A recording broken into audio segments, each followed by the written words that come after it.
అభివృద్ధి ఉపాధికి ఆస్కారం లేని రాష్ట్ర అసెంబ్లీలో ప్రవేశపెట్టిన బడ్జెట్ అభివృద్ధి నిల్లు అప్పులు ఫుల్ అన్నట్లుగా ఉందని బాపట్ల జిల్లా సిపిఎం రేపల్లె పట్టణ కార్యదర్శి సిహెచ్ మణిలాల్ విమర్శించారు. మీడియా సమావేశంలో ఆయన మాట్లాడుతూ రాష్ట్రంలో 24,000 మందికి ఉపాధి కల్పించామని ప్రభుత్వం బడ్జెట్లో చెప్పుకొచ్చిందంటున్నారు. కానీ ఇది అత్యంత సిగ్గుచేటని వ్యాఖ్యానించారు. జాబ్ క్యాలెండర్ ఊసే లేదని, యువతికి ఉపాధి చూపించడం లేదని, పబ్లిక్ సర్వీస్ కమిషన్ ద్వారా ఉద్యోగాలు ఇచ్చే ప్రతిపాదనలు కూడా చేయలేదని మండిపడ్డారు. ప్రజా వ్యతిరేక బడ్జెట్ గా అభివర్ణించారు. సమావేశంలో పార్టీ నాయకులు కె ఆశీర్వాదం, జి దానియాలు పాల్గొన్నారు.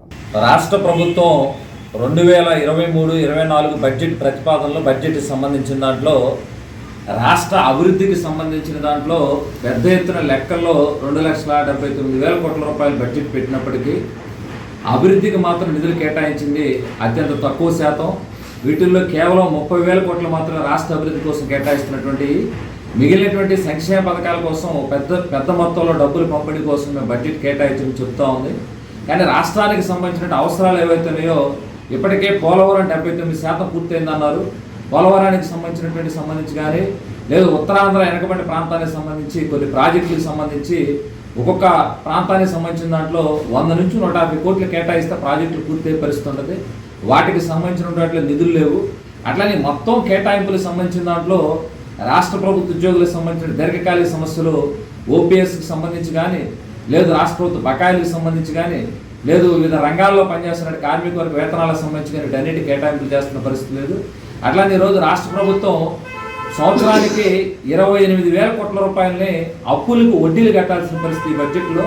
అట్లానే రాష్ట్ర ప్రభుత్వం కేటాయించినటువంటి మొత్తం బడ్జెట్లు మనం పరిశీలిస్తే ఈ ఆంధ్ర రాష్ట్రంలో 62% మంది వ్యవసాయ రంగం మీద ఆధారపడి పనిచేస్తున్నారని చెప్పారు. కానీ గత ఏడాది దాని మీద 920 కోట్ల రూపాయలు తగ్గించి వ్యవసాయ రంగంలో వాళ్ళకి తగ్గించిన పరిస్థితి ఉంది.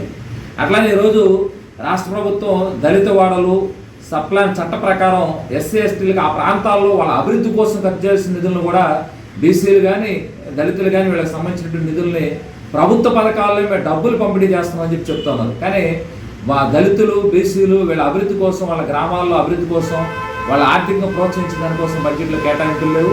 అట్లానే వ్యవసాయ రంగానికి సంబంధించి ధరల స్థిరీకరణకు సంబంధించిన అన్నిటి దానికి సంబంధించి బడ్జెట్లో నిధులు లేవు. ఇలా ఉపాధి హామీ పథకానికి సంబంధించి కేంద్ర ప్రభుత్వం ఇచ్చే వాటా కాక 10% నిధులు అంటే సుమారున సంవత్సరానికి 500 కోట్ల రూపాయలు రాష్ట్ర ప్రభుత్వం కేటాయించారు. కానీ ఈ ఉపాధి హామీ నిధుల్లోనే ఉపాధి హామీ అంటే ప్రజలు పనిచేసి వాళ్ళకి జీవనానికి సంబంధించిన కూలి తీసుకుంటే ఉపాధి హామీ.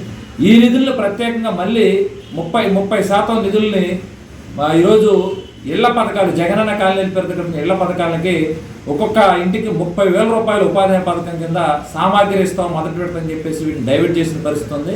ఈరోజు మెటీరియల్ రూపంలో ఉపాధి హామీ నిధుల్ని పక్కకు పంపించడం అంటే కార్మికులు వ్యవసాయ కూలీలు వాళ్ళు పట్టుకొట్టడం అని చెప్పేసి చెప్తాను.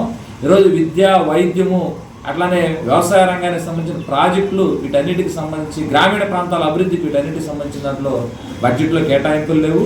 సంక్షేమ బడ్జెట్ అని పేరుకు చెప్పుకోవడం తప్పితే